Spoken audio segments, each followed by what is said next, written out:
A Turtle in Time. You know what I'm saying? This is Yep. episode 4 of the 10th and final season of the 1987 animated series from the Turtles.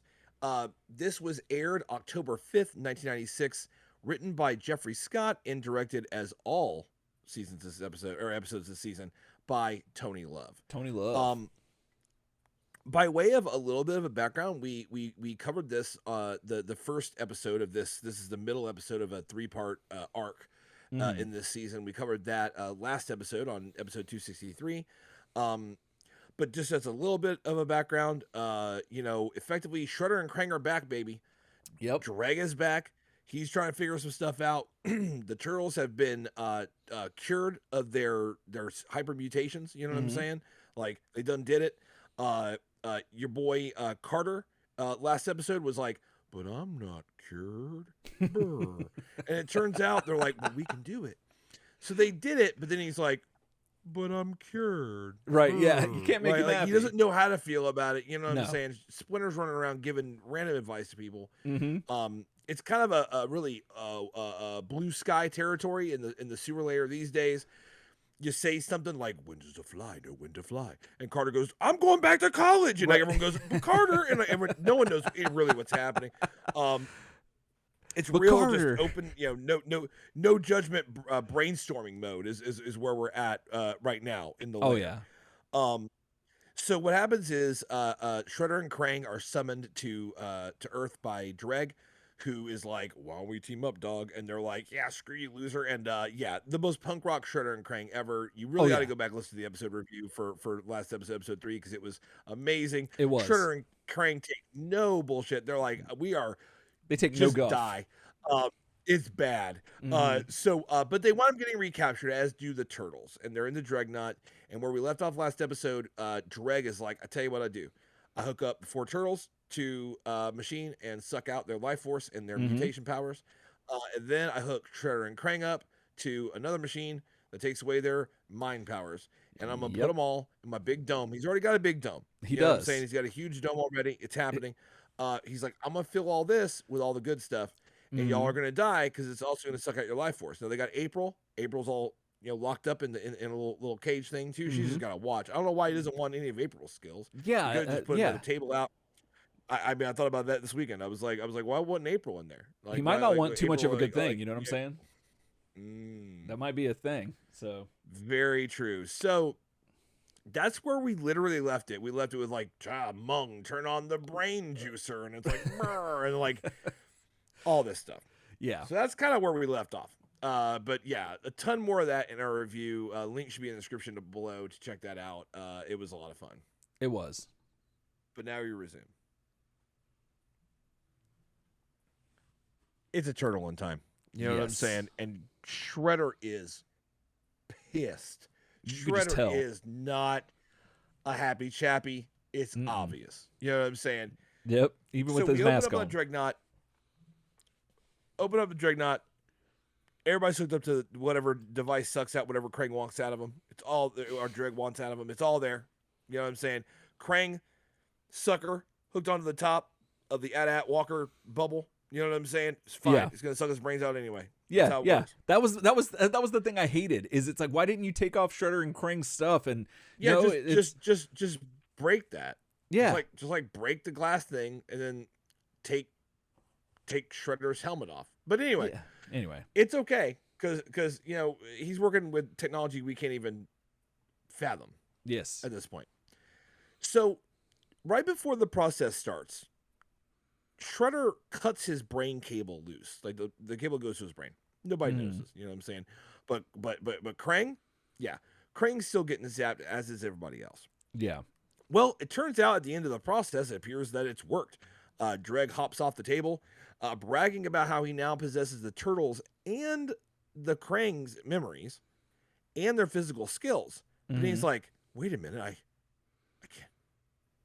I don't know what Shredder wears for underwear, because he's like searching his mind for like what kind of weird videos on the internet is Shredder into? Right. I don't know. And he realizes that Shredder cut the thing. He looks over and he's like, "Where's Shredder? Shredder, ninja vanish, just gone. Just gone." So we're trying to figure all this out. Uh, and somehow also the turtles and Krang aren't like instantly killed by the life force suck thing, which we're kind of led Yeah, last episode to believe that like if he actually carried through the process, they would be like burn up like dangle piece of toast. But it turns out right. they're just really tired. They're just really tired. Like we're just kind of real tired. Like, It's all good, I guess. yeah, Like because you would think that he would like the whole end game would be, I got your stuff. Now you're dead, and I don't have to yeah, deal with you.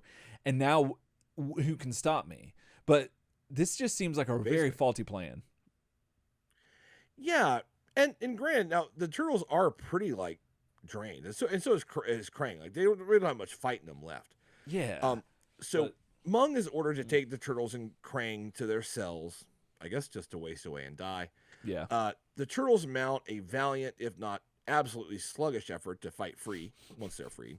right. But Dreg like easily disarms them and then also reveals that he possesses each turtle's individual ninja skills, which we see illustrated here with Mm-hmm. one bow staff in hand, a ninjato in hand, and the turtles just get absolutely destroyed. Yeah, Which I mean, they're also like absolutely like probably like 99% like dead right now. yeah.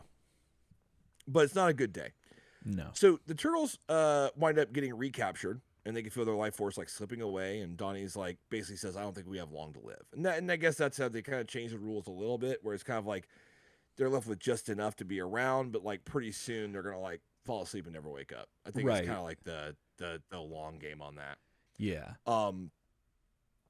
So April gets really upset. She's got to try to figure a way out of this thing. She starts, banging her hands against the cage, Mm-hmm. like laser cage. Like I gotta find a way out of this, which is like pretty gangsta. Oh yeah. And she apparently has like no fear that like those lasers are just gonna cut her hands off or anything. I mean, she's just like I'm banging on them. I'm like, Yeah. I nothing wouldn't happens. touch those things. No. No. And this is when things get real kooky because Shredder is then illustrated crawling out from under the very table he was just strapped to. Like, so Dreg's like walking around this room and he's like looking underneath the table and he's like, I mean, I'll see Shredder. And Shredder's like, Right.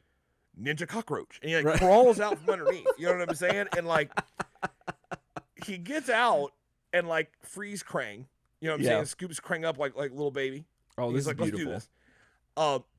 And so Krang it tells Shredder that he needs a life force infusion. You know what I'm saying? Yes. Because I need that. You know what I'm That's saying? what he Like I needs. need that old dirty insulin. I need that. And Shredder's like, yeah, no, you really do actually. You're really messed up. So they run away and they vow to come back and destroy Dreg at a later time. Mm-hmm. On the way out, Shredder and Krang are confronted by a couple of them Batmans. You know what I'm saying? And Shredder easily dispatches these cats, Yeah. grabbing what appears to be a small radar dish before fleeing again. And I was like, Mm-hmm. what's that for? Yeah. And it turns out it's kind of for a pretty cool purpose, actually. It's true.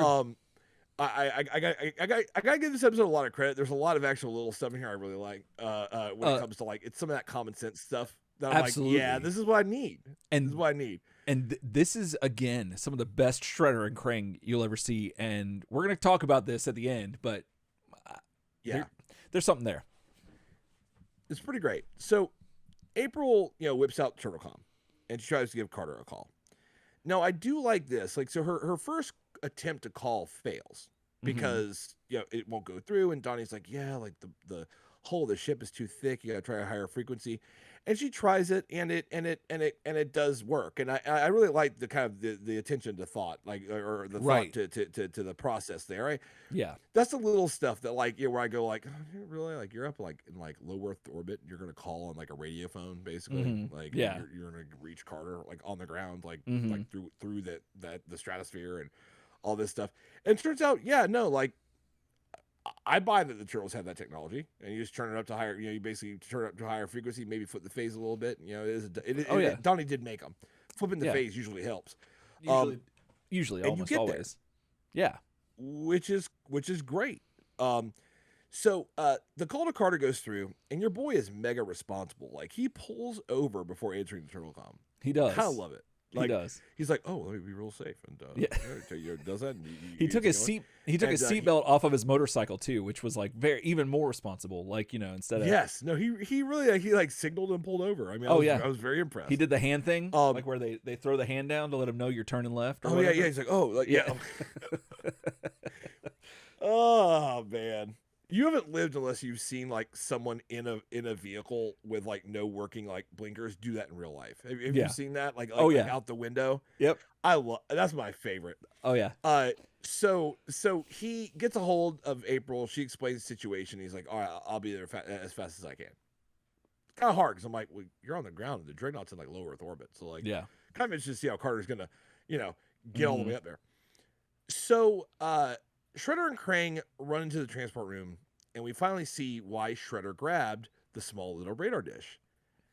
And it's to deflect the damn lasers from the Batman. It's so good. And I'm like, that is what's up. Yeah. That is what's up. I absolutely love that. I think that is so cool.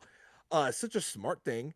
And I love how scared Krang looks. Krang's like, oh my God. Oh, yeah. It's so good. And like, Krang's vulnerable. His life force is all messed up.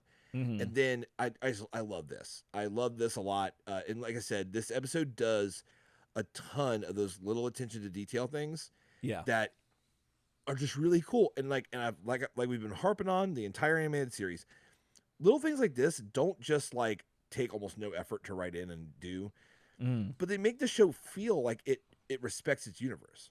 Absolutely. Like, if guys just keep running through lasers, it doesn't like it just after 190 episodes, you're like, okay, like guns don't matter. Right. Yeah. But like, if you take a little effort to be like, oh, but like, no, we have to deflect those lasers because they could really mess us up. They could, and they could easily turn them onto goo guns, and then you're in a whole nother mess. Then there are so many opportunities in this episode alone. I think though, where like if the Batman turned their guns into goo guns, it would have been way better than lasers. That's true. That is true. That's just a theme.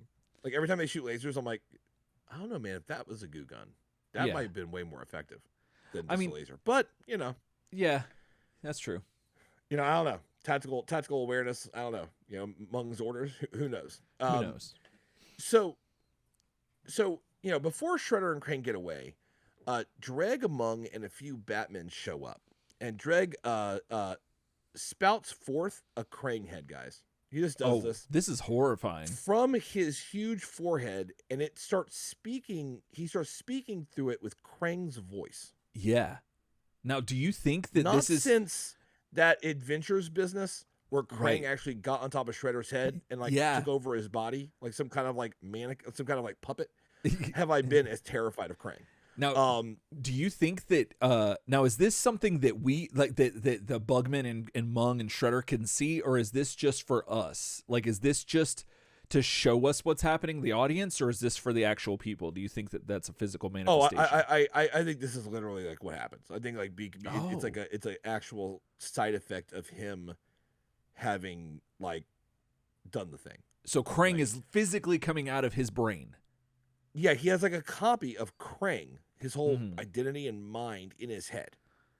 And for some reason, and I don't know why it manifests like this, like it's something out of like, Total Recall. I don't know why this is happening, but it feels like it's like almost like a very Dreg version of Krang. Like Krang's there, but like it's a copy of Krang that's like, oh, I'm good being in Dreg's head. Like, right. Because this version of Krang is like helping Dreg. Like, talking to him. It's really wild. It is, but I could see it being out there. I saw that. I was like, okay, this is kind of insane. It is, and I could see it being this is just for the audience to realize what's happening. That Krang is speaking through his voice, and that this is not a physical manifestation. But I kind of like that it is. No. I kind of like that it's like. No, I think it's a pure physical manifestation because it's shown many times. It is, and you see that like Dreg at this point is like he's closed in concentration, and he's channeling that Krang to speak with Krang's voice, right? But it's like Dreg's words. It's really weird. I love it. So then he shows off that since he has Krang's memories, and since Krang is really smart and he's been around Shredder a lot, given the fact that Krang's kind of a big brain, kind of his whole thing, that he knows everything Shredder's gonna do. Yeah. down to calling Shredder's attempt to jump up and cut open a pipe containing intruder neutralizing gas from a nearby pipe in real time. He calls it in real time. He's like, then you're going to jump up, and then you're going to try the pipe, but the the intruder neutralizing gas is not in that pipe. Right. So that's how that works. That is awesome.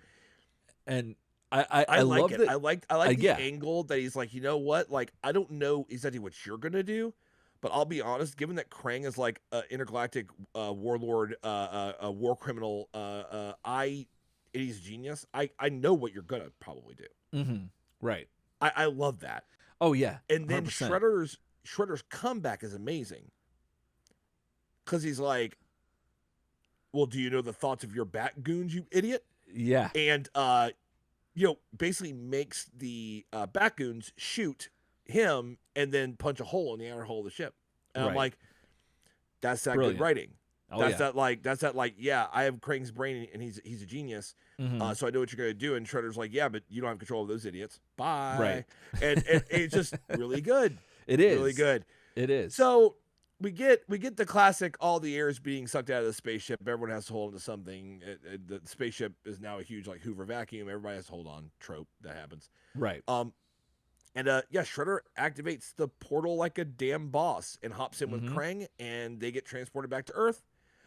Dreg winds up righting the situation, and then he orders Mung to contact the nuclear power plant that they still have on Earth with orders to bring Shredder and Krang back at once, because this isn't very clear here, but there's a connection between the Dreg, the vortex portal transporter on the dreadnought and the one that's in the nuclear power plant. Like, those are like a little beam back and forth situation. So the minute Shredder and Krang activate it and peace out, right, Dreg knows that they're at the nuclear power plant. Yeah. Like, which is kind of cool. It's not like they yeah. could have gone anywhere. It's like, no, like they just went down there. So like they basically just went downstairs. So like go downstairs and get them. I need them back. You know what I'm saying? So at the nuclear power plant, that time and apparently the proper authorities forgot. Shredder and Krang show up to a hail of laser fire from the Batmen at the power plant. I mean, Shredder winds up taking some cover, and he opens up a nearby computer panel, and he pulls out what is basically what Krang says is the motherboard for the transporter device. He then removes a very small chip on it before reinserting it back into the computer, and also like just openly shit talking Dreg. He's like, yeah, Dreg's such a moron. He won't know what's going on. I'm gonna screw him over. And they basically escape. And I like here that Shredder uses Krang's AT-AT Walker body as a shield. Yeah. Because hashtag laser-proof plastic, losers. You know what I'm saying? Yes, straight up. Like, and that's a second instance of Shredder learning, wait a minute, I can't take, me and Krang can't take all these laser blasts one-on-one. Like, I barely got out of it the first time. So, second time, radar dish. You know what I'm saying? Numero trace, laser-proof plastic, bitch. It's like that's what we're doing. And and once again, absolutely love it. Absolutely, I do too. And attention to detail. The other thing that I've been noticing in this half especially is that Shredder's using his hands a lot, and we didn't get to see Shredder get his hands dirty. He like karate chops this gun, and then he just like backhands this Batman guy, and then as they're making their escape, he cuts open this juice bin, whatever the hell's in this, and like, I love seeing him use his gauntlets, like, because we never really get to see him do that, and it's so nice to see a useful tactical Shredder. He rips open the Batman's lifetime supply of Vector Cooler. You know what I'm saying? That really spoils the party. It's really good. Like, so he cuts that open. That's on purpose, because he's like, you want to fire lasers at the thing? Oh, you do? Cool. So this causes a fire, which I hope isn't a graphite fire, because those two words are still the scariest combo of words I've ever heard, I think. What's a graphite fire? Just go watch anything about Chernobyl. Oh, okay. Understand how scary a graphite fire is. That's all you have to say. Radioactive graphite fire. That's it's called radioactive smoke. Not good. Not good. No. So hopefully we don't have any graphite fires at the nuclear power plant that apparently no one cares about securing. Back on board the dreadnought, Mung informs Dreg that a whole 4 search parties are hunting down Shredder and Krang. So we're right. Dreg is like, well, okay, well, enough of that. You know what I'm saying? Time to conquer Earth. Like we got that a lot. I need to conquer Earth. So, but he has a brilliant idea from the little mini Krang that lives in his head. He's like, wait a minute, and Krang's like, yeah, man. And he's like, Krang. He goes, Krang was a twisted dude. Oh, so he gets this idea. So he's like, all right, Mom, pull up the reality simulator, which I feel like could have just been called simulator. Yeah, like, just didn't have to specify. And he inputs some data directly from his brain. You know what I'm saying? He's like, I'm going literally off the dome. I'm going off the dome on this program. I'm going to put in this reality simulator. Could you imagine if that's your power? Your power is just data transfer from your brain through your eyes. Just let me just send that to you real quick. Just direct infrared connection. Talk about like airdropping some. Like that'd be amazing. Yeah, that'd be ridiculous. Like man, if we could airdrop jokes and thoughts, we'd stop talking. You know what I'm saying? We just laugh. And we'd just be like, look into my eyes. Yeah. Look into my eyes.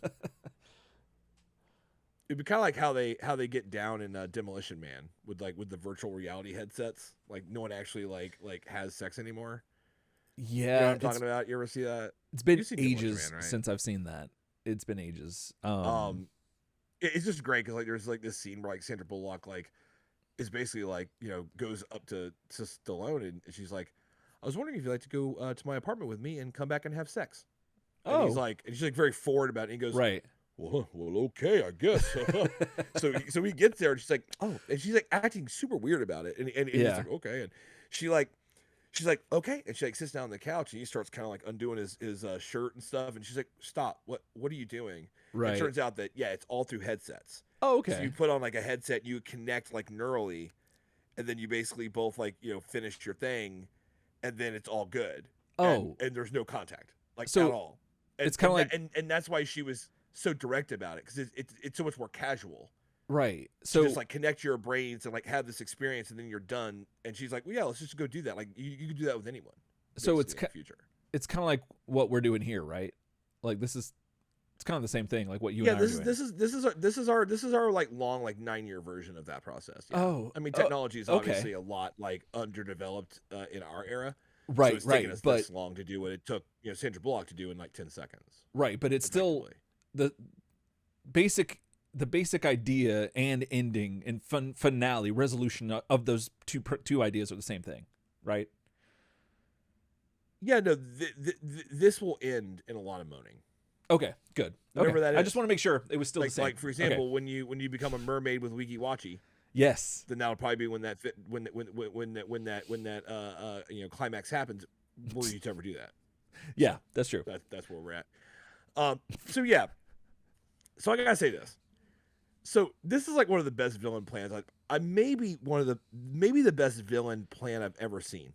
Okay, to be honest. In the animated series.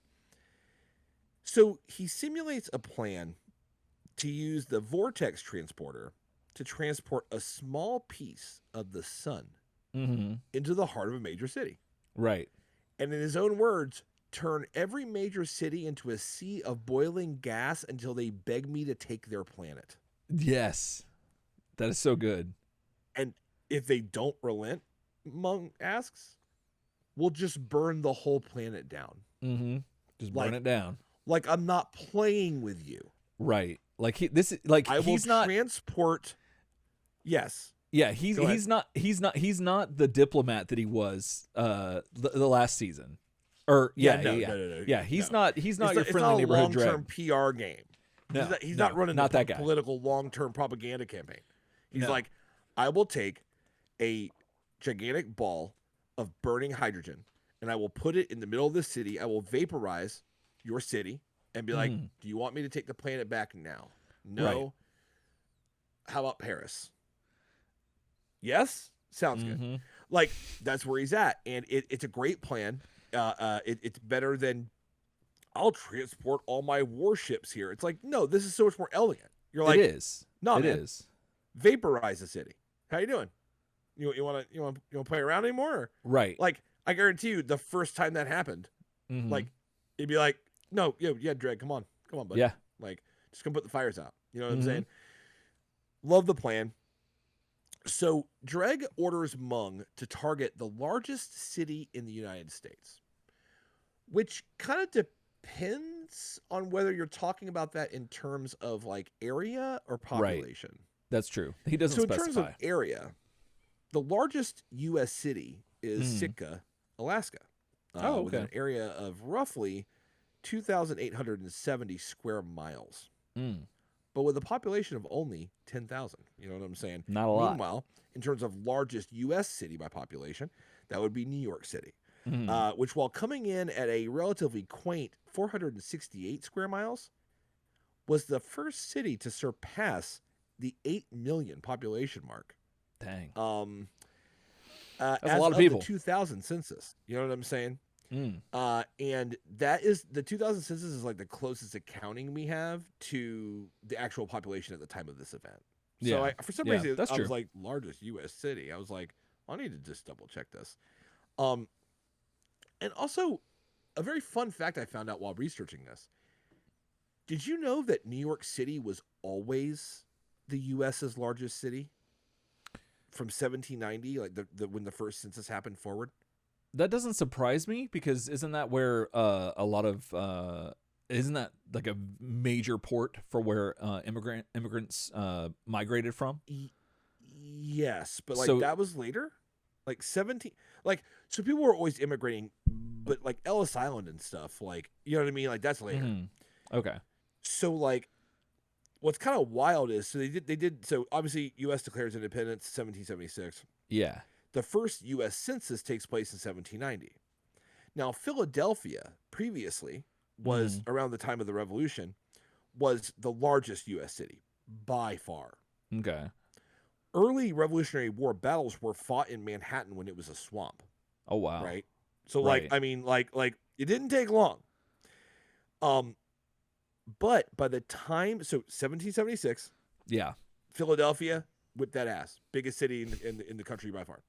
Okay. 1790, New York is already 14% larger than Philadelphia. Hmm. And it never relinquished the title of largest population U.S. city, largest populated U.S. city ever since then. Interesting. I think that's utterly fascinating to me. See, I guess Because if you I would ask me, like, was New York always the country's biggest city? I'd be like, no. oh, Because see, I would have Philadelphia and like all the original like states, yeah. Virginia, I figured those states had way more people in them. Yeah, see, I Because New guess York was a lot of it was like marshland and stuff. Like mm, it's kind of crazy. I always had this like uninformed idea, not necessarily idea, but like understanding of immigration and how that not now granted I didn't think that like that's the only way people got into the country was from, you know, the New Sure. York ports and stuff, but just that Mm-hmm. that I always just like when I think about it's kind of a similar idea to the way that like almost every major comedy in the 90s took place in New York City. And it's like so Sure. we growing up we had this like understanding that New York was a big deal. So I guess in my head I just always assumed that like yeah, people come there and they just migrate there and like as their entry point and then they just stay there with their families and they just keep Yeah, no, doing it that New way. York, like given its access to the water and given like the rivers that go up into it and stuff, I think it definitely Mhm. had like a real heads up, like a real advantage. Yeah. Um, it had a lot of like area that was populated and purpose built after the revolution. I think that's probably the biggest reason. Mhm. Is so Philadelphia had been around forever. You know what I mean? As long as British subjects had been in in the U.S. Right. Right. But I think a lot of that was kind of old growth. You know what I Mm. mean? Whereas New York was like kind of like single and ready to mingle. So when things like when we started to we became an independent nation and I think there was a lot of room to build a lot of new stuff. So all of a sudden they were building up New York City, so they needed jobs. So there goes your immigrants, coming into the U.S., working in New York City, living in New York City. You know what I Right. mean? And it just like boosted past Philadelphia, which Yeah. was probably a lot more gridlocked as far as like city layout goes. They were probably having Mm. to start building like out from Philadelphia, right? Whereas like I think they were still building New York in that time, and I think that's why it Goodness. got so big. But Yeah. yeah, no, but I say all that to say that I think you're dead on about the immigration through New York for sure being a Yeah. reason. And then of course by 1790 when New York is already so big, Mm-hmm. it's like now this is where everyone comes because it's the biggest city, and it just starts to feed back on itself. Like Yeah. you go to New York City because it's the biggest city, and then you live in the biggest city, and then it just gets bigger, and it Right. just keeps going Yeah. basically. And didn't hurt that the roads were paved with gold back then. It's true. It's That true. was a big one. Mm-hmm. Find that in another city. You know what I'm saying? Good luck. So good luck with that. So Dreg goes to put this plan in motion. Dreg, I got to be really clear about this. Dreg goes to activate the vortex portal to literally beam a bit of the sun into the middle of New York City. He does this. He pulls the lever and goes, ha, screw him, and does Right. that. But the vortex transporter starts acting up. So it doesn't work. But I just gotta say that Dreg just cold blooded when like Screw I'll beam him. this into the, he's like I'll beam this with my data eyes into the computer. Oh, it does vaporize the city. Fantastic. Mung pulls a switch and then goes, oh man, what happened? It didn't happen. Right? That's cold blooded, man. It is. It totally that is like is. getting stabbed in the back with a plastic knife. And you Yep. turn around, the guy look at this bit knife going like, that was supposed to be a real knife. And Right. you're like, did you just try to kill me? Like, that's effectively what happened here. It is. Like, It is. Dreg, Dreg just put a gun up against your head and click and goes, God, really? Like, you know what I mean? Yeah. You're like, oh, wow. So I love that moment. I love that moment. It was good. It was good. So yeah. So it turns out, yeah. Dreg's little mini Krang pops back out at this point to tell him, that Dreg clearly underestimated how clever Shredder is. Because reviewing some footage, Mung discovers that the chip that Shredder removed from the motherboard was in fact the subspace amplification chip. Right. Which means that the vortex transporter's range is limited to now about 1,000 miles range. Yeah. Instead of the roughly 94 million miles one would need to nab a little bit of that sweet sunness. You know what I'm saying? Like 98 million miles, but let me get a little of that sun. Right. Now about 1,000 miles, which doesn't even get you across the country. No. So that really puts a damper on that. It does. And the fact that how come Dreg couldn't use his Krang brain to determine that Shredder was going to do that, considering that he knew all of Shredder's other moves? I'm curious why that didn't, where the disconnect was there. So in my head canon, I'm going to say that one thing that I'm going to say that this is a symptom of the kind of like toxic relationship between Shredder and Krang that developed over the course of the series. So Krang had the tech. Yeah. You know what I'm saying? Like, he's going to show you his tech. Wait till you see it. With it. You know what I'm saying? Wait till you see it. You know, is it rusted? Is it right? Who knows? Shredder brought the martial arts and the things. Right. And I really think that Krang underestimated Shredder's electronics knowledge. Oh, frankly. Okay. Yeah. I think he kind of thought, I mean, he can do them, I guess, but like, I'm obviously the guy who screws electronics. I'm not even worried about Shredder. So I think when Krang says you underestimated how clever Shredder is, right, it's kind of an admission of like, and I didn't really see that coming either, because I just don't think he'd be the guy like to go grab the motherboard and pull a chip off it. Yeah, but it turns out Shredder's that boy, and we didn't know it. He's that boy, and so Mini Krang is kind of admitting like, yeah, we both got kind of blown out. Hate to say it, but like Shredder wins. You know what I'm saying? And he does. So after some bullying, you know what I'm saying, Mung decides that Dreg can still take over the Earth for now by simply dematerializing 100 tons of steel from Earth's structures. And just go ahead and send that back to the nuclear power plant no one cares about. And we'll instruct the microbots to build an invasion force. Mm-hmm. And then when they hunt down Shredder and Krang, they can get the chip back and then do the whole sun thing. Like, Right. We can do both. Yeah. We can do both. Find you a Mung that can do both. Yes. Let me get the 100 tons of steel then. Right. And Dreg reluctantly agrees. He goes, I really want to do the sun thing. Mm-hmm. I want to do sun. And Mung's like, yeah, but you can't, dude. But let's give me 100 tons of steel. And you almost tell Dreg's kind of like 100 tons of steel. That sounds like a lot of steel. But it does. That's not that much steel. That's like 50 cars. Yeah. Like it's not that 50 much. cars. Like, yeah. You kind of wreck like 100 tons of steel at like every single like time every time you start Gravedigger up, if you pull the tarp off Gravedigger and start Gravedigger up, the monster truck, you're gonna crush about 100 tons of steel. That's just gonna happen. Like, that's just the price of doing business. Exactly. But we'll get back to that. You know what I'm saying? We'll get back to how much steel 100 tons is. You know what I'm saying? It's not a lot, and that's why Dreg goes, yeah, sure. If you think 100 tons, like, just go to a car dealership, man. Mm-hmm. We're good. So back with your boy Carter. Carter finds the vortex transporter at the nuclear power plant and rolls up, dodges some Batman lasers to activate the vortex transporter, and beam himself aboard the dreadnought. Back aboard the dreadnought again, because that's what we do. Right. Carter shows up and attempts to free April and the Turtles, but your boy Dreg shows up with the Batman, and anyways, they just start blasting. Just start blasting. Just start blasting. Anyway, I just started blasting. Carter immediately vocalizes his regret for neutralizing his mutation. And he's like, without my mutation, without Big Bird Savage Dragon, I'm worthless. And Leo has to, like, wake himself up because he's dying. Mm-hmm. Like, right here, I mean, he's straining. You know what I'm saying? Yeah. Your boy's straining. And he's like, use the skills that Splinter taught you, bro. Just save yourself, bro. Save yourself.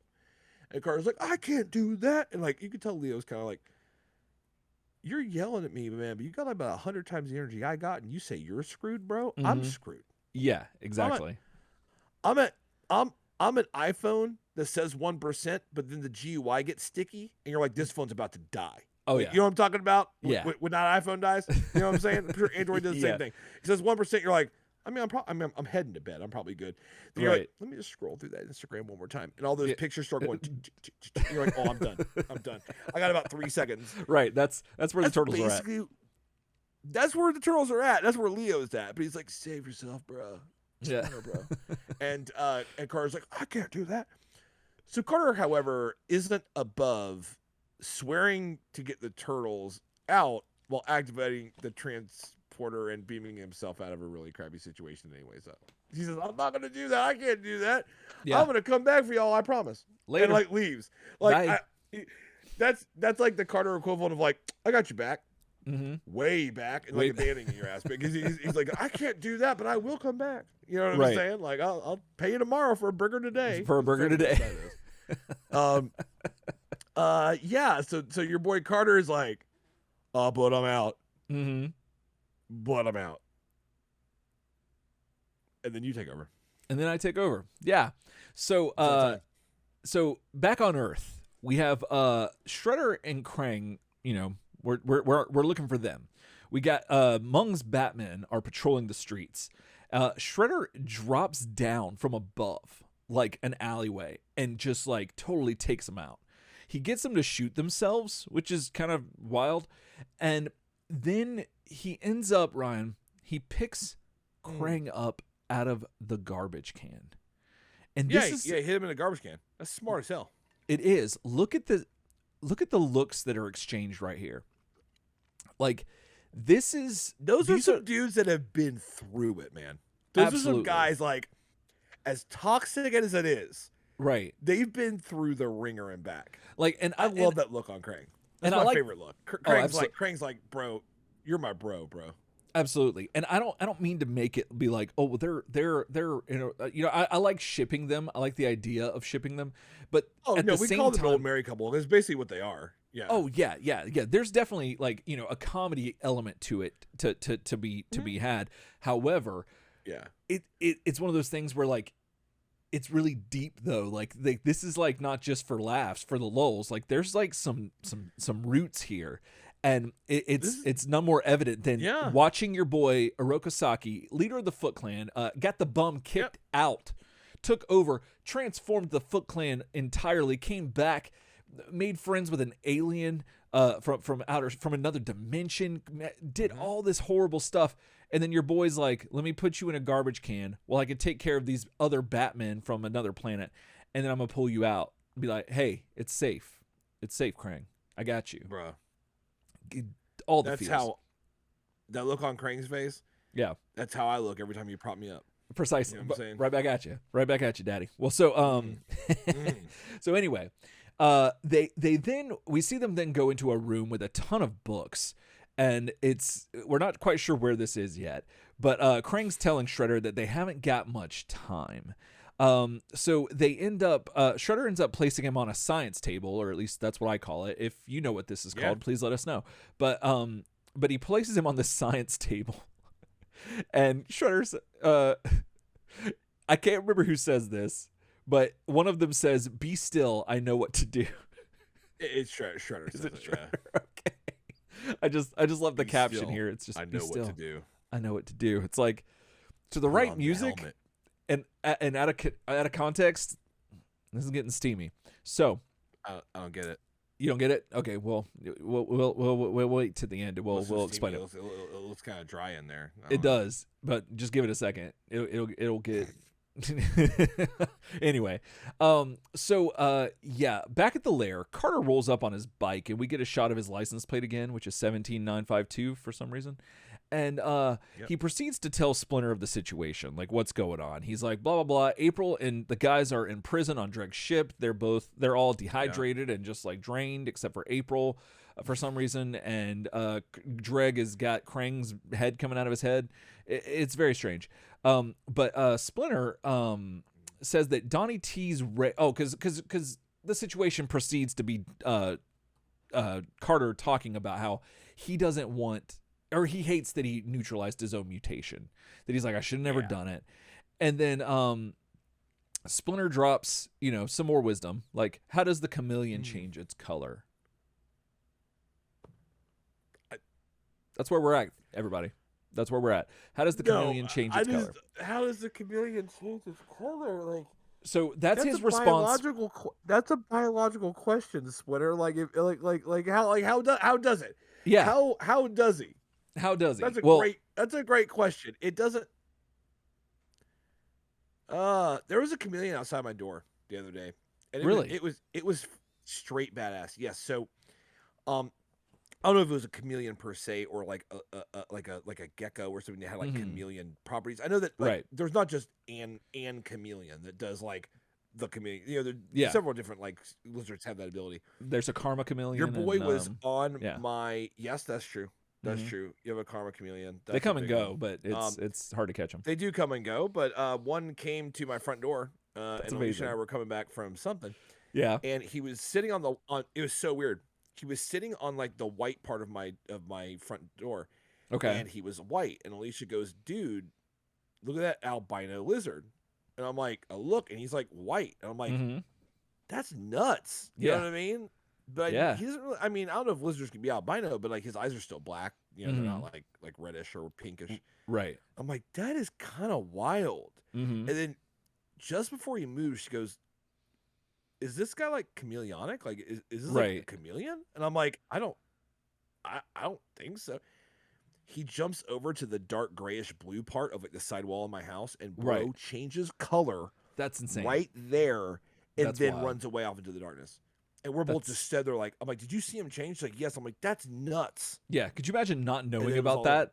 And then like not knowing that those exist, and then trying to explain that to somebody. Yeah. I mean, what sorcery is this? Exactly. Black Phillip talking to me? Like, what is this? So that's kind of how Carter feels. I mean, who knows?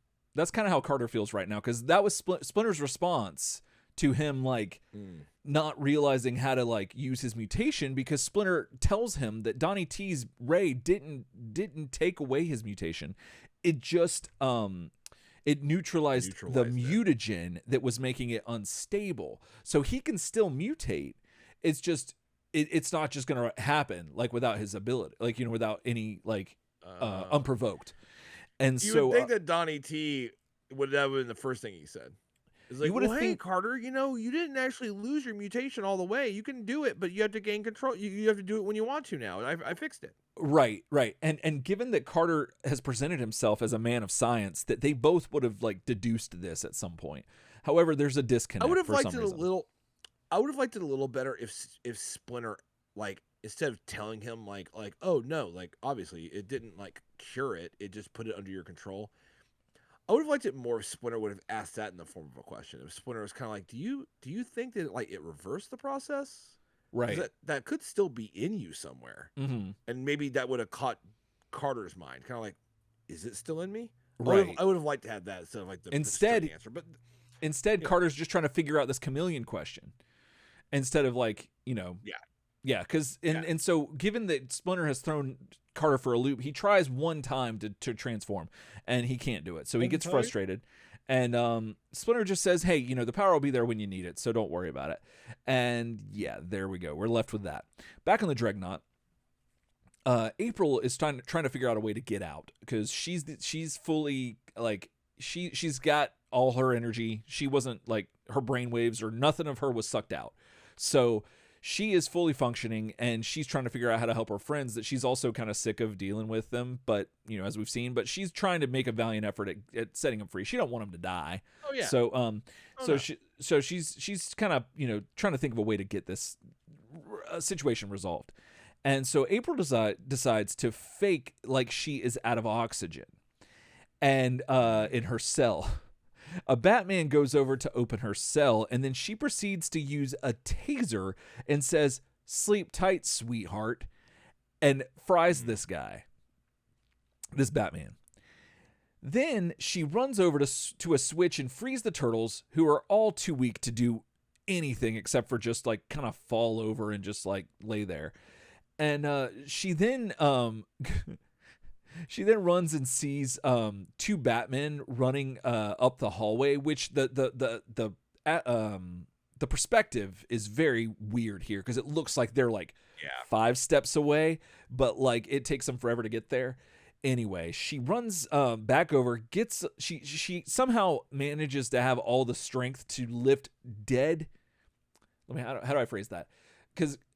So the turtles are still alive, but they're dead weight, because they can't really move. That dead weight is like April is able to lift these 4 turtles consecutively. Now I guess you can argue that there's like adrenaline that's like helping her to do this kind of thing. And if we're to take anything from Carter's experience, April has been mutated before. So she probably has some mutation still left in her. So maybe she's got some strength in there that's like some feline strength. You know what I'm saying, Ryan?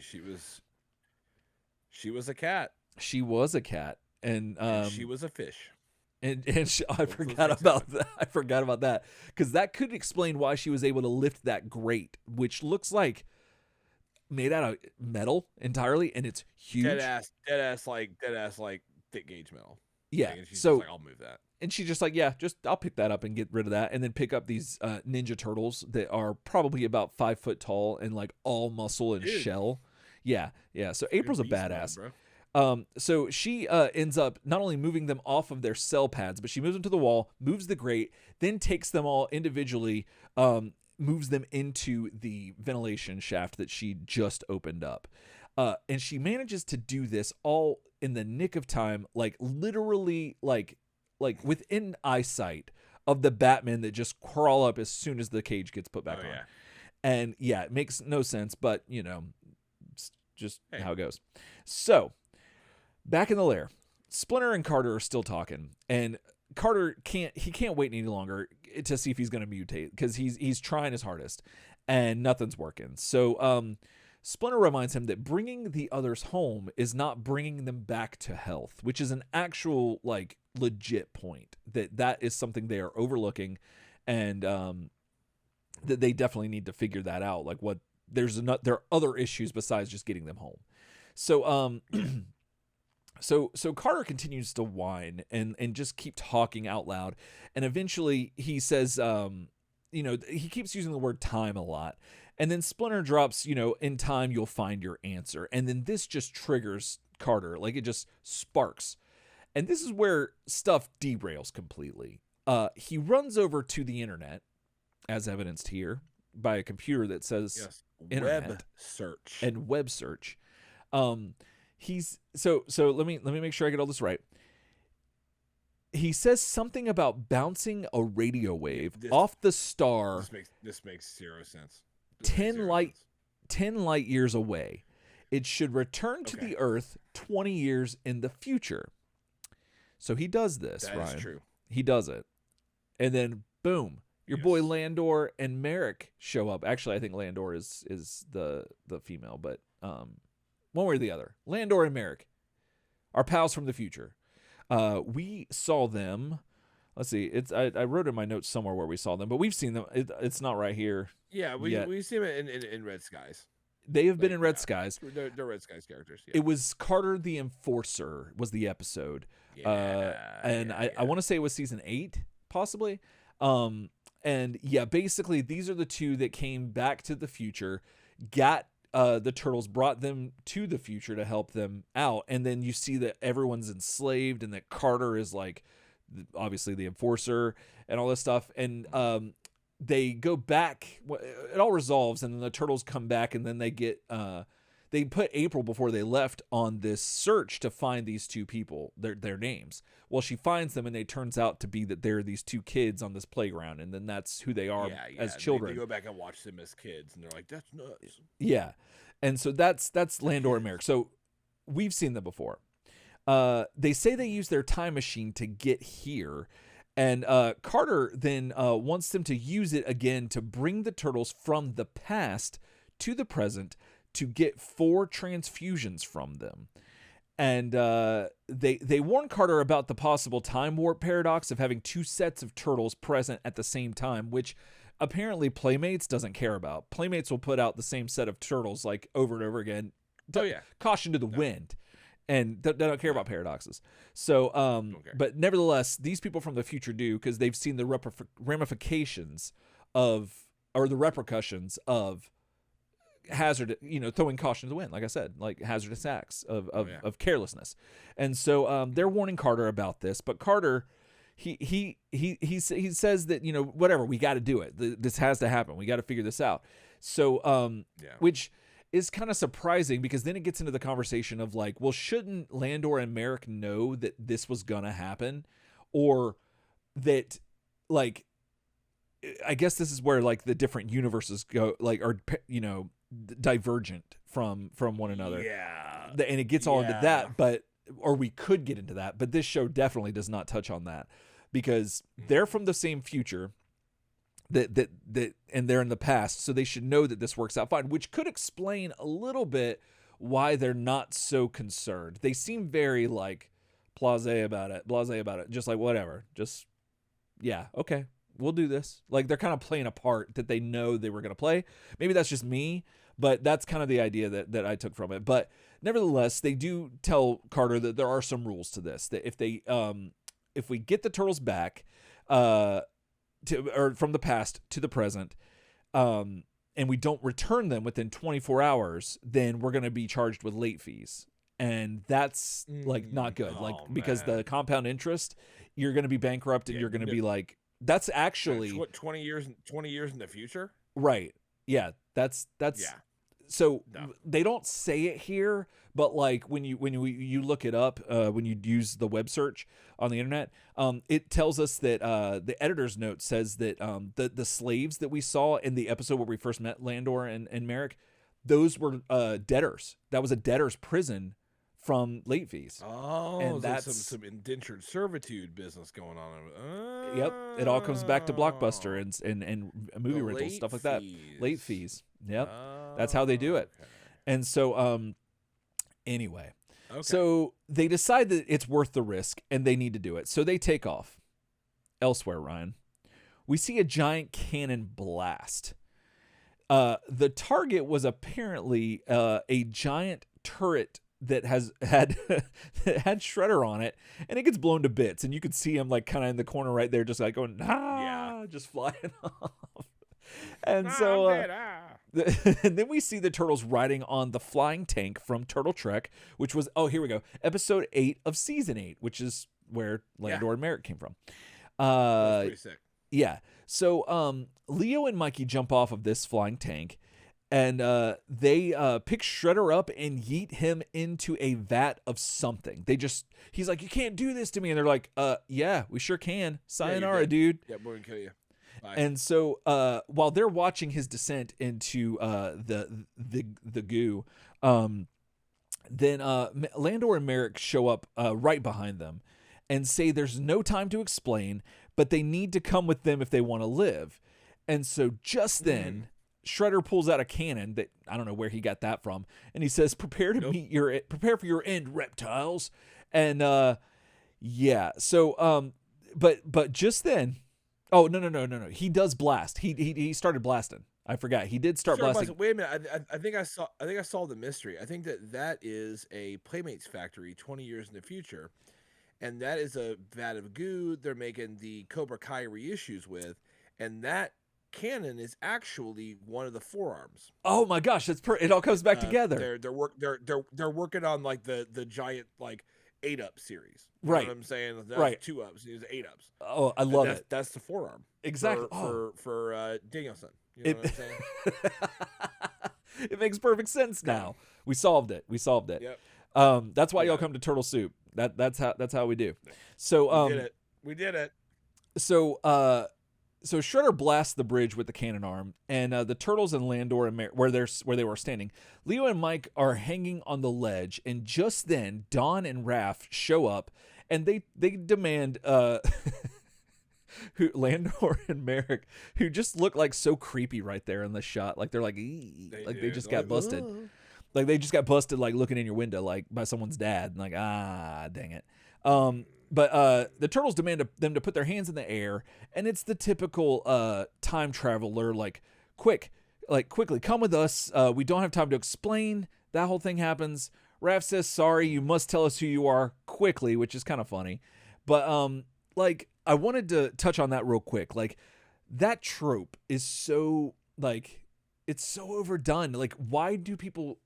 You would think by now that if you were a time traveler in any capacity, especially even if you're not, let's just say that like you're a human being in the modern age where there's technology, so there's electricity, so and therefore we've presumably had fiction and science fiction at that, where time travel has been a topic of discussion for a long time. So this trope would have come up, and we would know that this is a thing.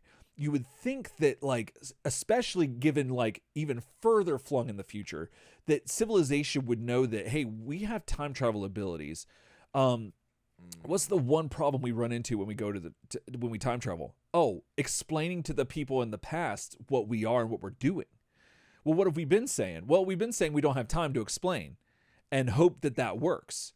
Well, like, why can't we just come up with like a little like saying, like a speech? Well, yeah. Like, well, no. You know? Well. My thing is like, why could, if you didn't have time? This is my problem with it. If you didn't have time to explain, why didn't you just go back in time a little more so you gave yourself time to explain? Yes, absolutely. Like, but I'm right there. So I get it. If it's like, yeah, I'm like, I'll go back 20 minutes earlier. Right. And I'll be like, yo, hey, check it out. I need you to sit down because this is time travel, and I have 20 minutes to explain to you why you need to come with me. Right. Exactly. So that makes sense, and I get that. But let's just for the sake of argument, say that you don't have the luxury of picking when you go back in time. You just end up going back in time. I would think that, like, especially in a society where this technology exists, that there should be some sort of protocol, at least in the zeitgeist, to know that even if it's not like an official thing, like you should just know through media. Yeah. No, it's a call of the wild. If right. somebody says, "Hey, man, I don't have time to explain," I think you have to go, "Okay, cool, I'm in." Right. But you need to be like, because that's the only way the cycle keeps happening. Right. So I would think that they would have something to say like, hey, I'm from the future. There's this thing and blah, blah, blah, blah, blah, blah. And then there you go. Like less than 30 seconds, you can say a bunch of stuff and then hit all the hard points and then be like, all right, but we don't have time to go into it. Let's go. And then that way, instead of just like making the argument back and forth. Well, yeah, I think the main reason that they say, I think we're selling them a bit short. I think the main reason they say I don't have time to explain is because like if you have the right charisma and you can convince someone like, hey, come here, like I don't have time, just come here for a second. Right.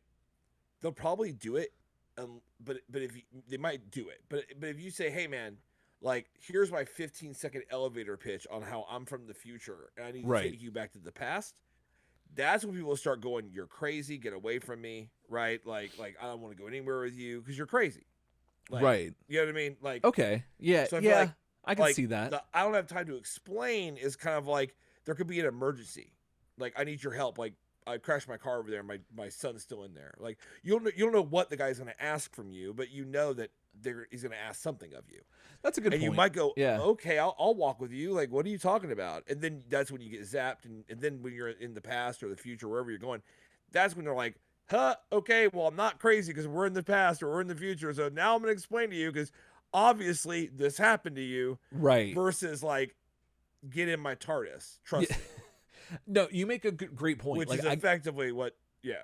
I underestimated the element of like, I guess I don't really want to say humanity, but like the compassion that living beings have for one another, even when someone's saying, hey, we don't have time, like I need you to help me, or I need you to let me help you. I think if most people came up to you, if for most people, if someone came up to them like panic sounding and said like, I need your help, like come here.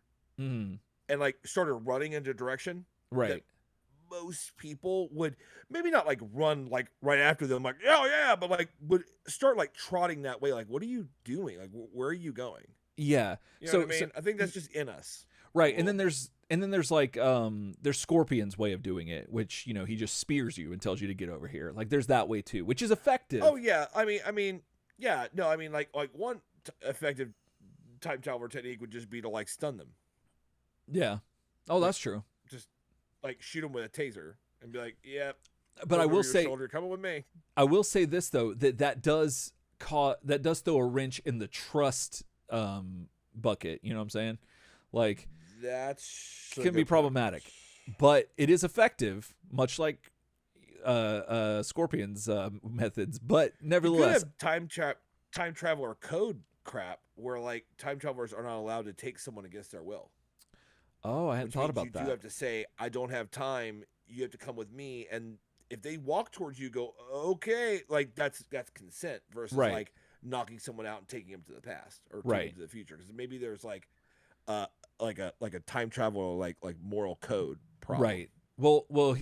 Going speaking of taking them places, Landor and the Turtles take Landor and Merrick to the bridge. You know what I'm saying? They've been listening to that Timberland. Take them to the bridge. And so, Raphael's like super aggressive with them. Like the Turtles are just like not giving these dudes, these people any kind of like, you know, no slack. Yeah, no slack. Much like the song says. And so the Turtles say, and if we don't like what we hear, we'll trash you even more quickly, which is like kind of wild. But just then, Krang shows up and with some foot soldiers, and they blast the other half of the bridge where the Turtles are standing too, and then this causes all the Turtles to be hanging off the side of the bridge. And so they all lose their grip, and they end up falling. And somehow the time travelers are able to use their device remotely and transport themselves along with the Turtles to the future lair. Back in the future lair, in present day, Carter and Splinter are waiting. Merrick and Landor show up first, followed by the four Turtles from the past. Classic, where are we and how do we know this and how do we know what happens and blah, blah, blah, all this stuff. However, Carter says that they do know him, or at least they will. And Landor says in exactly... Go ahead. I'm sorry, go ahead. No, I think you're getting it. Okay. Yeah. So the Turtles, everyone's like trying to figure out what's going on, and the Turtles are like really like, you know, kind of thrown for a loop because they just appeared in the present. And Carter's like, they're like, who are you? Like, why? They've never seen Carter at this point. So they're like, we don't know you. And he's like, yeah, but you will. You know me. You will. And then I think it's Landor says, you will. In exactly 2 years and 15 days. So, so season 8, there's 2 years before they meet Carter in season 9. And 2 years and 15 days. So, yeah, that's interesting. That's weird. Yeah. And anyway, that I don't know. That was just like, that's, I always think about that because, like, especially in animation, like, that's a deliberate scene with deliberate dialogue. So who knows if that's going to come back? We still got a little bit of season 10 to go. So who knows what's going to happen? But I mean, Landor and Merrick do, but we in the present, we don't. But technically we're in the future, and that is our sorry, I'm getting my mind wrapped around all this time travel stuff. Anyway, they continue to explain that they're time travelers, and this is your future. And so introductions are had and everything. A brief discussion of time travel, and Leo starts freaking out about having to stop the Technodrome. Like, he's just like really adamant about, like, but we got to stop it. And then Splinter shows up and assures them that they will destroy the Technodrome. And I do kind of like this because Splinter is almost always, in every iteration of the Turtles, the calming factor for the Turtles. Like, if Splinter is there in any capacity, the Turtles everything about the Turtles kind of like gets centered with him. Yeah. And I kind of love that. I kind of love that a lot. And so that definitely happens here. Splinter just comes in and lays it down with his burnt Cheeto and everything. So the situation is then explained along with the consequences. And it's pretty interesting. The whole thing with like if they're not back within 24 hours, they got the late fees and they're going to be, charged, and it's going to be bad news, and all this stuff in the paradoxes and whatnot. So then Merrick and Landor peace out, but say that if they are needed, just bounce another message off a star. And I'm like, why are they in a hurry? They're from the future, so they could easily like know how this turns out. And if they run out of time, can't they just go back and redo it? Like, no, because in at least in Star Trek theory, when you change an event, then you go to another reality, another dimension. Like a divergent thing. Okay. Yeah, so they need to know, like, if this version of you needs help, then you need to like beam us a message, because like we're not going to stick around because this isn't where we got to be. So technically, if you do it, then you're going to have your own reality, and it's fine. It won't affect our reality. Right, but to the same argument, there's a reality where Carter didn't get Landor or Merrick to come, so therefore the Turtles die, and then that universe is turtleless now. They had a turtle power outage, and but since he did, now this future is now, oh goodness. So now Landor and Merrick that we have right here, they go back to their future, but that is the presence. That's a different universe now. But at the same time, the one they go back to, since they came from that, they were pulled from it. That's different too. We're missing one piece of the puzzle, which is we don't know how this plays out in this Merrick and Landor's timeline. They never tell us that. They never tell us like if the Turtles like do die at the hands of Dreg or not. Right. So we don't know. Interesting. So like that's the part we're missing to see if this is like a same reality or a different reality. Right. So anyway, back at the nuclear power plant that no one seems to care about with the transporter, Dreg is inquiring of Mung about Shredder and Krang, and he informs Dreg that nothing from Shredder and Krang have he doesn't have anything about them. He doesn't know where they're at or anything. However, the transporter is ready to extract the steel, if you know what I'm saying. And Dreg gives Mung the okay to proceed with transporting the steel for the microbots to make an invasion army. We see the nuclear power plant glow and fire off these transporter beams. They start going after bridges, and that looks like that looks like a weird combination of like the George Washington Bridge and the Golden Gate Bridge, like it in a weird does. way. I don't know which one it's supposed to be, GWB or Golden Gate. Either way, don't worry. That is like 80,000 like tons of steel. Right. Just a bridge. 80,000. I looked that up. I was like, literally go to a car dealership, guys. Like you don't need that. Right. That was more than enough. Yeah, and not only did they take the steel, but presumably they took all the lives and all the cars that are on that. So, yeah. Yeah, so the cars alone that were on that bridge at any given time would have been in 100 tons of steel. Right. So this is just being overly dramatic. And I think that they realized that it just really is. It's way too much steel. So way too much steel. I think they realized that early on. So then they go to like a construction site and they get some stuff. And then they end up at a train station and they take a train. So that's fine. Yeah, train car. Yeah, I mean, that's not 100 tons of steel, but it's certainly a lot when you add the bridge to it. Oh, yeah, yeah. So they have an abundance of steel. And then we see all this. And we then take a transition back to the strange room with all the books and the science tables, Ryan. And we have our old friends, Shredder and Krang, right next to each other. Oh, I love this. Like, this is literally the saddest and sweetest thing I've ever seen in my life. Like, this is what love is made of right here. Yes. Look at how they're looking at each other. And Shredder's hand is on Krang's table. Like, that's not, you don't just do that. Like, that's real. Like, this is like those super sad like young adult like teen romances where like one of them has like a disease and the other one's like trying to heal them.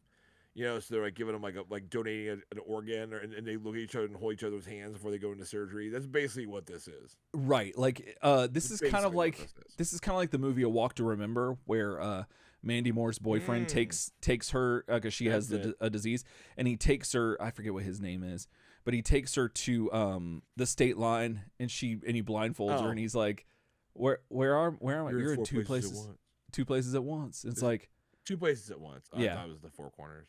Yeah, no. I think it's just the 2 places, and then it's like, oh my god, and yeah, it's super sweet and sappy, but like still, it like tugs at your heartstring. You're like, oh man. But seeing these two like villains, these two like evil people, great. Just doing this, like the humanity. Honestly, it's here. Great. This is what you want. This is the victory lap for the animated series. For it the is 1987 the animated series. This is the victory lap. It absolutely This is what you want. So Krang says, "Thank you, Shredder. I've got my strength back." And then they just then literally for 5 minutes we just see this scene right here. Like it's an animation thing. They just nothing moves. They just stare at each other 5 minutes. It's very strange. But I was here for it. And the song is like, sometimes when we touch. Yeah. That's the song that plays. And then beautiful. 5 minutes is a long time. But I was here for it, like I said. Likewise. So then they get off the science tables and they say, good, now all we have to do is get rid of that brain training Dreg. So at this moment, we start to see the science tables disappear because the building that they have been in has been acquired by the transport ray that Mung is using to get the steel out of. And it also not only takes the science tables, but it also takes Krang's android body. Then you get little Krang just looking like defenseless, just in the air, just floating. Well, at this point, all the support beams have been taken out of the building, and it crumbles on top of Shredder and Krang. And they are left to, we don't know what happened to them.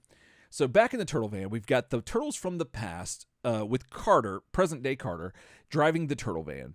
And they're driving around, and we see them coming up on a bridge, and the turtle van actually has its lights on, which is surprising. I don't think it's something we've seen. Carter doesn't play games like road safety, man. No, he doesn't. He is a call. He pulls over.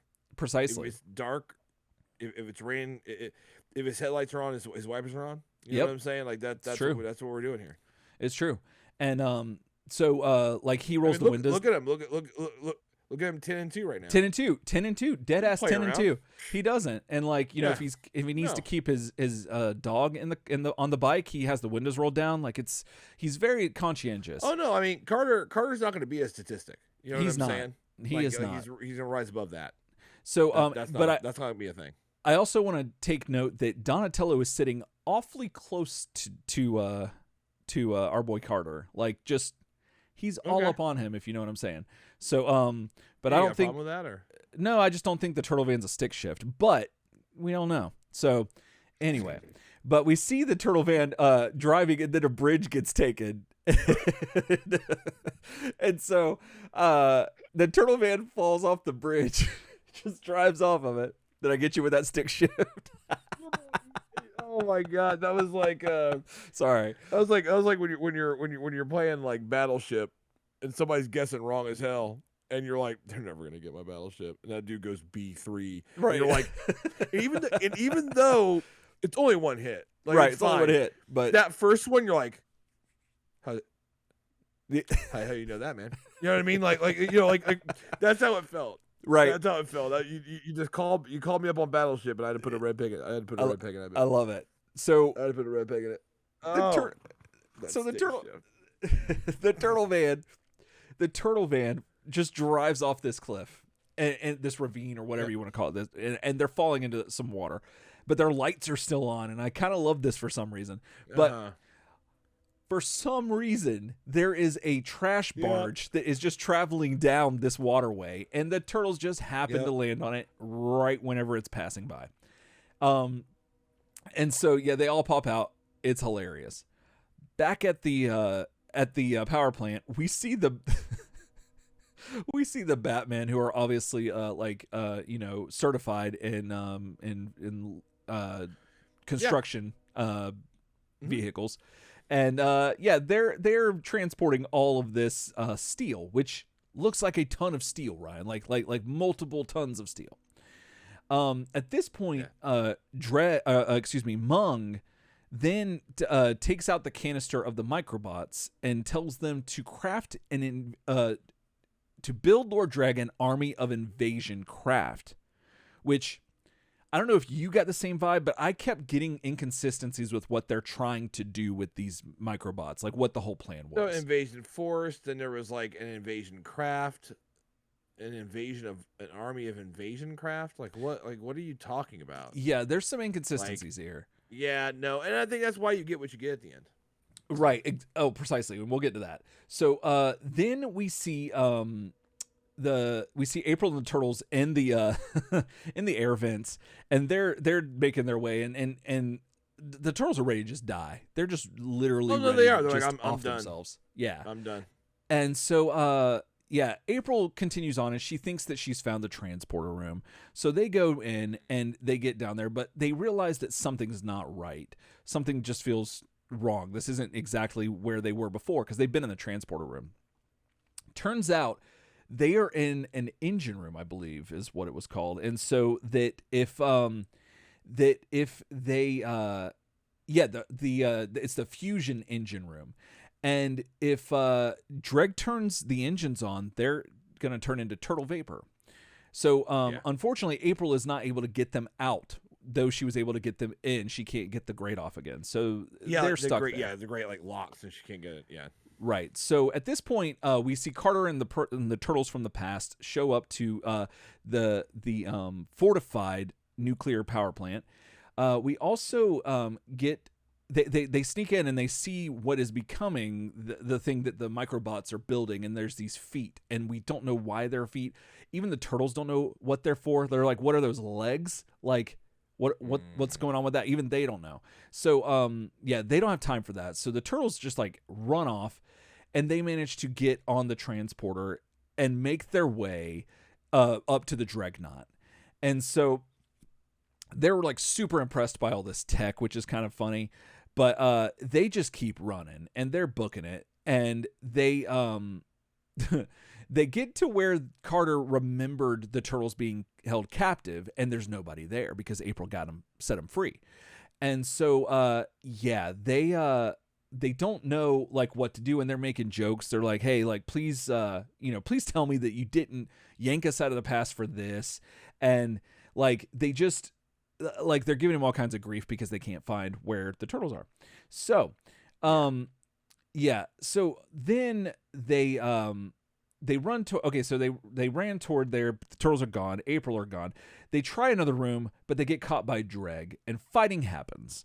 Michelangelo uses his grappling hook, Ryan, and I love this thing and I hate it at the same time. But he uses it to grab a fire extinguisher, a very normal fire extinguisher from the alien ship, the Dreadnought, non-human ship, the Dreadnought. Uses this fire extinguisher to to blast the fire extinguisher stuff, whatever it is, on a Batman, and it screams. Yeah. And then Carter proceeds behind the Batman and assaults this Batman and tries to mutate. And the Batman did not give consent. This is very that strange. Batman looks absolutely against his will. He does. This is not good. And having some man get you behind and just go, mutate! Come on, Carter! Come on, Carter, mutate! You're like, that's disturbing as hell. It very much so is. And so then let's see. So then Carter can't mutate under pressure. And we see the bat. Yeah, so then the Batman or maybe that's the problem. Maybe it is. Could be. So the Batman pursue Leo and Dawn, but Raph opens a door to the room that he was in the right moment and knocks them out. So like all this fighting keeps happening and rope-a-dope kind of crap. Yeah. And so it's just all over the place. Leo declares that they're going to attack that alien twerp, but quickly get their shells handed to them, and Dreg goes to blast them, but Carter jumps in the way and he then gets yeeted off just as quickly as he jumped on. And there's a whole bunch of back and forth. This triggers Carter's mutation. Him and Dreg go back and forth fighting, and this causes Dreg to bump into the switch for the engine to turn on where the turtles are at. This happens a few times, and Dreg keeps re-bumping into that switch, and it keeps turning it on and off, and that just keeps happening. So back with the lethargic turtles and April in the engine room, Donnie T suggests to April that to divert something or other. He says some science stuff. Yeah. She goes and grabs what looks to be like a lightsaber toothbrush, and she pulls it out of a machine and just hangs it on another machine. That was weird. Puts it up there. But it's also like alien tech, so I'm kind of like, word. That's true. Yeah, Maybe can't argue with hang that. The toothbrush on another part and it makes it different. I don't know. Exactly. I don't know what that is. I don't know. I don't understand it. I don't know how things work. But I do know that we have Big Bird Savage Dragon Carter. He ends up, after a lot of fighting and a lot of other stuff happens, an explosion happens, and it makes a hole in the wall separating the two groups. Once the groups are joined, Carter yeets Dreg into the engine room where the turtles were just at, the lethargic turtles. GTFO, Dreg, out of here. Yes. Then things turn red, and Dreg gets thrown again into another room. So all this stuff. So Carter then demutates with one of the most disturbing sound effects I'd ever heard in my entire life. And jokes are made about seeing themselves. It's a little disturbing. Then a strange scene where there are 3 turtles carrying 3 other turtles. Let me find that real quick. There we go. And they carry like other ones. They don't carry themselves. Yeah, which I think is really weird. It is strange. I feel like if I was like maybe like these turtles are trying to like avoid some paradox bullshit. Like maybe like carrying your own body is like I can't. Like this is too much for me. So, but I'll grab like future Eric. Right. Because that's a little easier for me to do than grab future Ryan. Because like that might screw my head up. Right. But so I think that unless you're worried about that, you would grab your own body. Right. But like that might feel like your own future self. It might feel weird to touch your own body, like outside of your own body. That's what I was saying. Inside of it. Yeah, unless there's some natural revulsion that we don't know about. Right. We have not done this. Maybe it's like one of those things like it's almost like that whole thing. I know you and I are kind of obsessed with this concept, but the whole idea that like if ghosts are real, that a lot of people say that when they actually see a ghost, they're not scared. Right. And it's because actually like and this is not real. This is just off in the weeds. But I always think it's an interesting theory that a lot of people aren't scared when they actually see an apparition. And one theory is because there's a part of your brain that knows that that's real. Yeah. And that when you're scared of it because you've never seen it, but when you see it, you're like, oh, that's natural as hell. Yeah, that's just a ghost. Right. And you're not scared. Yeah. So maybe there's something like if you actually were where they're at, like where they're at now, and you actually were like, okay, guys, let's hey, Father Preston, Ryan, and Eric, go grab future passed out Preston, Ryan, and Eric, and carry them in here. Maybe when you went to go grab yourself, you're like, I can't. Yeah. Like you're just like, just can't. Like, sorry, just can't do it. Grab Preston, can't do it. Right. Yeah, can't do it. Yeah. Yeah. I don't know. It's a weird thing. It is a weird thing, but it's still weird seeing other turtles grab other turtles. I don't like it. Yeah. But especially from the same universe. Now, if they were different universes, Agreed. like a different iteration of the turtles, which we see in like and Turtles Forever or whatever, that's different. But here, I don't like it. So, nevertheless, they make it to the transport pad and back to the nuclear power plant. They think they're safe, but nah, they're not. They see the giant metal monstrosity that the microbots have built for Dregg's world domination, and it's this weird, like, bipedal, like, tank thing that has a head with like a control room in it, and then like three spiked praying mantis arms coming out, and then two guns on the side. So it looks like the third version of like some mechanical Pokemon. Like that's what it looks like. I hope that when like we get to the next episode that it turns out Dreg has like 50, 75, 100 of these. Because if you're telling me that took the GWB building a railroad car and a bunch of like cars and stuff and like science tables to build that, right. I'm just gonna say I straight don't believe you. I agree. Like I agree. You know the turtles are gonna rope it up that thing in the next like 5 minutes of the show, right? Like, oh, you know absolutely. What I mean? Like it doesn't matter. Like that doesn't present anything. Yeah, no. This is if like, anything, they can rope a dope that thing like they rope a doped Dark Devil Shredder in the OVA. Like, oh yeah, they could just be like, you're so big that you can't hit me, right? And then like, you know what I mean? Like yeah, when something is so big, it actually almost stops being scary. Absolutely. In a way. In a very strange you know way, I mean? but 100%. And I love that.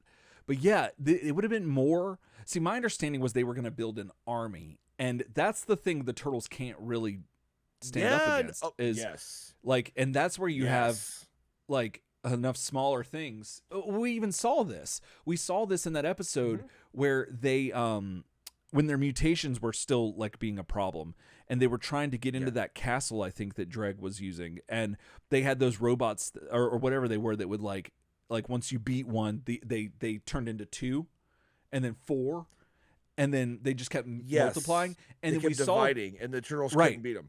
Couldn't beat them, and so that's where I don't know why Dreg didn't go back to that, but now it's just like it seems like his own hubris is kind of getting the best of him, but.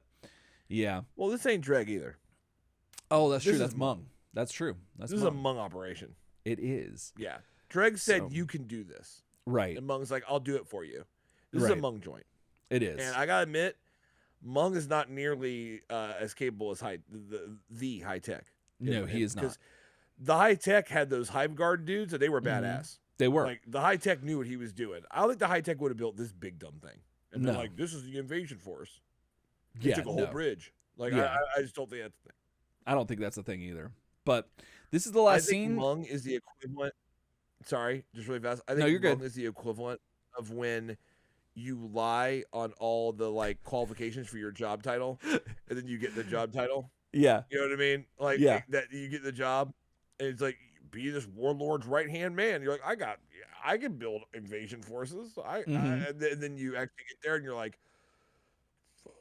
You were right, like I think we're just gonna build a big thing. Ah, God, right? Because people like that, don't they? Like a big thing. Yeah. I'll put blades on his belly. I don't know, man. Somebody help me out. Like that's Yeah. basically what this is. That's exactly what this is. But yeah, and not only is that exactly what this is, but this is also to be continued. Yeah, And that is to be continued. So we've got that. And that is the episode. What was this? Episode 4 of season 10 of the 1987 animated series. So, yeah, what, where are you at with this? Like, what do you think? Like, are you still digging it? Like, are you, where are you at? You know what? I'm digging it. You know, the American Landor. I appreciate that they brought those characters back from earlier iterations of Dark Skies. I think that's really cool. Yeah. I think that some of the writing in the early part of the episode is really good. Like Shredder, like really being cognizant of like laser blasts, and I just really like that. I like the idea that he actually had to think his way through things. I think it's kind of cool. It kind of shows off like a lot of Shredder's like tactical skill. Yeah, absolutely. Like I don't know if Shredder in my head actually knows enough to pull out the motherboard and pull the one chip that stops the range of the device being longer than 1,000 miles. Like I don't know. Like, but maybe he can. But I think it shows a lot of his tactical prowess when it comes to like combat. I really appreciate that. And I'm just excited for part 3. I don't know. Oh, yeah. This episode was pretty cool. There was some weird shit. You know, it was weird, but I'm still kind of down. Yeah, and I definitely want to see what they do with season 3 or with with episode 3 of this like to be continued thing. Yeah. What do you think? So I'm like, I don't know. I can kind of see Shredder doing what he did because like this is a man who is well versed in the highly desirable technology showcase. Like he is somebody who like is so focused on world domination that he would know a little bit about this stuff. I don't think he would be like, I don't think he's Donatello or Carter or even Krang level. No. But I think he knows enough. So it's not outside the realm of possibility for me to see him do things like that. But at the same time, I could also see it be that Krang had told him to do that, like had instructed him possibly to do that. Like, hey, here's the plan. We need to get off this thing. And I think that's more plausible, though. I kind of like that idea better than him knowing to do that. Because if he knows how to do all this, then what's the point of having anyone else in his employ? But True. Again, love Shredder and Krang in this. Their dynamic, their relationship, like the whole thing. Like I think that it's beautiful, and I'm here for it. And it redeems them in so many ways for some reason.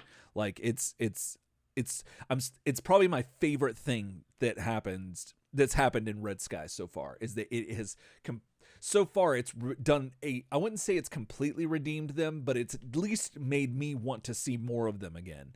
And that's saying something. No, it's honestly a last like really good final hurrah for them.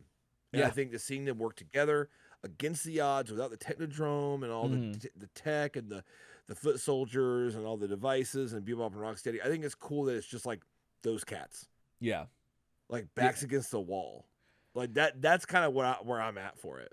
Absolutely. Like I'm kind of all for the two of them just having to scramble. And I just love, and I'll say this last episode, but I just love how they just look at Dreg and they're like, you suck. Like like no. Yeah. Like we're a team. We conquered the world thing, and like we're competitors, man. Like I'm not gonna team up with you. Like I love it. And they have this like kind of like really like kind of flagrant kind of like punk rock attitude the whole time. They're just like, yeah, no, like I'm not doing it. So I just love it. I do too. It's great. I do too. And so, well, let us know what you thought. Did you love this? Did you think that Shredder and Krang are an actual couple? What's their ship name? Like, is it Kranger? Is it Shrang? I don't know. I think Shrang might be the one I'm gonna go with. Shrang's got a little bit of a better ring off the tongue, but I mean, it does. Like, who am I to say? Exactly. You're to say. By hitting us up at turtleshoopshow@gmail.com. You know what I'm saying? Do it. That's how you do it. We will be back next week with the third part of this. It'd be episode 5. Is it the third or is it the fourth? I don't know at this point. Like I'm so confused. Okay, I was asking to kick it back over to you. it's going to be episode 5 of the 10th season. Right. It will be the third part of this story arc. The beautiful thing That's about the correctness. this season is that I don't know what episode things happened in anymore. It's all a blur. I get a little that way too. Yeah, I get a little that way too here. And I kind of like it that way because it makes it feel like a modern thing, and I'm here for it. So and we hope you are too next week. And and if you liked any of this, and if you wanted to answer any of the questions we have in our ticker below or whatever, you can do that. turtlesoupshow@gmail.com. You can also go to the home of the internet, turtlesoupshow.com. Find all our old episodes and links to everything else that we do and how to be a part of our communities and stuff. You could also find us on Facebook groups. We're on there. Lots of cool people on there. Lots of cool news being shared. We're also on Instagram, Turtle Soup Show with the underscores between each word. And we're on TikTok as well. And and if you are just still listening to the podcast version of this, if you want to come over and be a part of the YouTube side of this, the visual side, you can do that. YouTube, just look for Turtle Soup, like and subscribe, and that helps us out a ton. And not only that, but it will help to get your name into the running for the Turtle Soup. We got to come up with a catchy name for it. But for now, the Turtle Soup. Ryan Guy's Turtle Soup. Oh no, it's got to be alliterative. We're gonna have to. We're not gonna do this tonight. We're gonna have to work that out. We're gonna have to work it out. But the Turtle Van. If you've got an idea for an alliterative name for the 87 animated series Turtle Van giveaway, yes, let us know. But it needs to be alliterative. It needs to be all the words all with the same letters. Right. Exactly. That's alliteration. And so there's that. And if you want to go the extra mile, and you want to be a part of those that the elite force that keeps us from saying clang, you can do that by going over to patreon.com. Find that Turtle Soup has been making a podcast, and you could throw some pennies our way, and you will get some prizes, rewards, gifts, I guess you could call them. And for your support, as well as just the main impetus for doing it is knowing that you are an integral part of keeping the show alive for others. So it's almost a selfless act to ensure the enjoyment of this show is bestowed upon those that are like you, but that might not have the means to do it. So, but anyway. Did that come out all right? Words there. Okay, good. Yeah, I was wondering. I didn't know. Words. I was just some good words, Father Eric. I was just walking in the dark, So set up a hedge of protection for the podcast and keep us from saying clang. You know what I'm saying? Like that's what we're looking for. And dull the devil's shears. And there you go. Anyway, quit your stinking thinking. Quit your stinking thinking. Yeah. So yeah, thanks so much for everybody showing up, being in the chat. I want to give a shout out to M. Wilson really fast before we go. Who has kept me updated on the Bucks score the entire podcast in the chat. I really appreciate it. That's really been helpful. There you go. And everybody that watches the show live, and if you haven't done so, please check us out live. It's a lot of fun. It is. And we'd love to see you out here. So until that time. Else time.